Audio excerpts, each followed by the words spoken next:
All right. Well, joining me now is my former boss and my good friend, Glenn Beck of Blaze Media. Glenn, thanks so much for being here.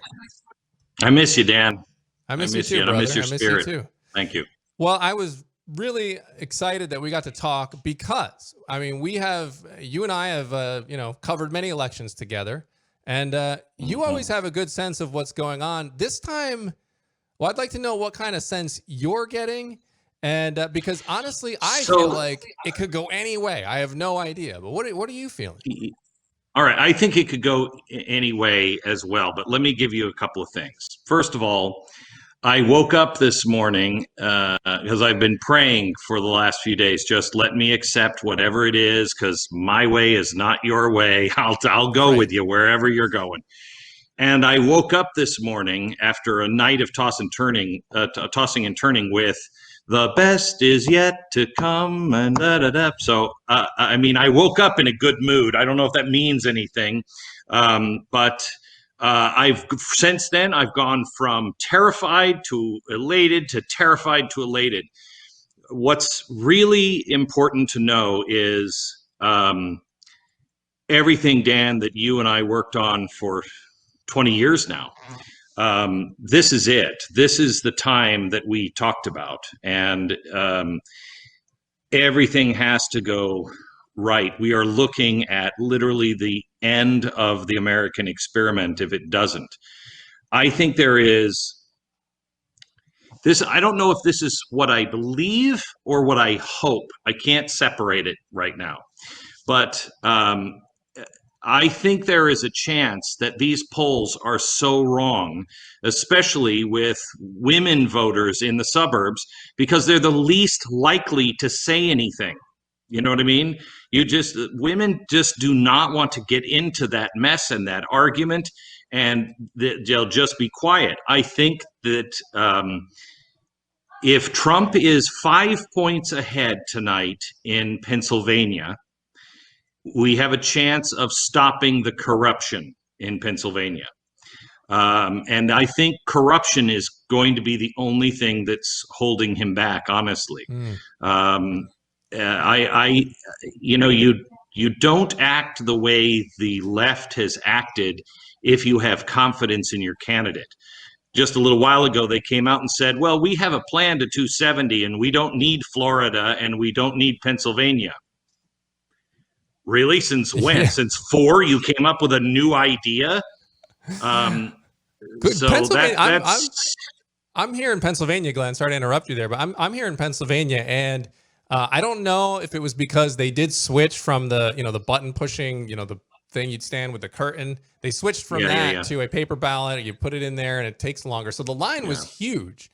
And I asked the poll worker. I said, "Is this just because this is taking longer to fill out the ovals, or is this more than usual?" And he was like, "I think it's both. We've got this process down." But I waited in line for over 2 hours today to vote. And Pennsylvania has historically gone the Democratic direction, and Trump kind of squeaked it out in 2016. And so my question to you is, do you think we were both in Florida for the hanging chads in Tampa there in 2000 with George Bush and Al Gore? Do you think some people are predicting that could happen again with Pennsylvania? What's your sense there?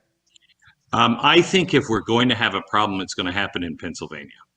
I think that Pennsylvania, Texas has been really shady down in the Houston area as well. A lot of fraud happening down there, but I think they're on top of it. But with the statement from the Attorney General that he made, yesterday, about Biden's going to win as long as all the votes are counted. What does that even mean? I mean, that's not making me. That makes me feel like, yeah. Yeah, I saw that comment. It's weird. It's very weird. And not the place of the Attorney General to come out and say those things. I mean, as much as it's bothered me about Bill Barr and not coming out and making statements, that's not his job. Law enforcement should be neutral. So it bothers me because that state is really in the bag. So I wanted to ask you about Trump because, you were, I guess they would label you an ever-Trumper from the first time around. You've changed your tune a little bit. I don't want to put words in your mouth. You know me. Your attitude, but tell me your journey there. So you know me well enough to know show me the evidence otherwise, and I'm willing to change my mind and admit that I'm wrong. And that's what I said on the day of the election. I hope I'm right. I don't think I am, but I hope I'm wrong. And if I am wrong, we'll know pretty quickly, and I'll be the first to apologize and to correct myself for making a mistake. That didn't take very long. I started seeing the things that he was doing about 8 months in. When he did Israel, that was gigantic. Yes. He pulls the military and just takes them off the leash and says, "Kill ISIS," and they do. He takes the deal off the table with Iran. He starts to actually speak the truth about China. All of these things played a big role. Then I started to see the impact of his economic policy, and it was before Kavanaugh. But around Kavanaugh, I really started to say, this guy is the most maligned guy in history, and the media is going to drive so many people directly into their arms because Americans are fair. And I talked about that, and Donald Trump called me, and he said, "Hey, thank you." And I said, "Mr. President, you don't have to thank me. I should apologize to you.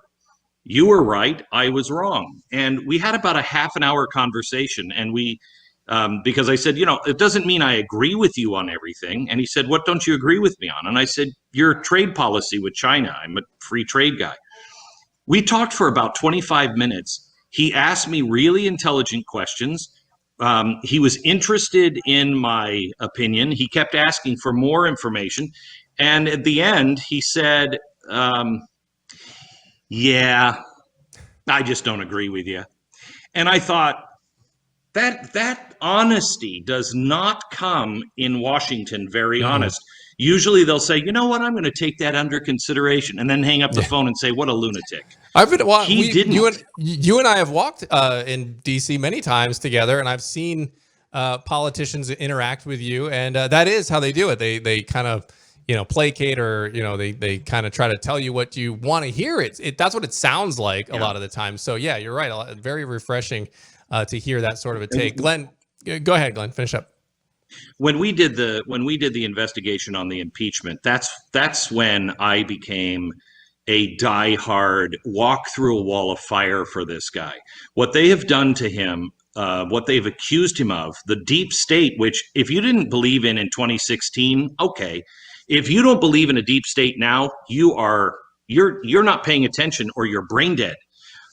It exists, and that's what we're really facing tonight. What we're facing tonight is a choice between a return to America, law and order and justice, or a new kind of entity that nobody is defining, that does not have anything to do with law and order and justice. No, and certainly, a lot of people are concerned, at least in the CBN audience for sure, about, religious freedom. And you hear Joe Biden talking about, putting the Equality Act in within his first 100 days. That's something that a lot of Christians have expressed concern about. So Glenn, we got to run. I know you got to run. You've got your coverage over on Blaze Media. I'm sure you're going to be up all night, so people can check you out over there.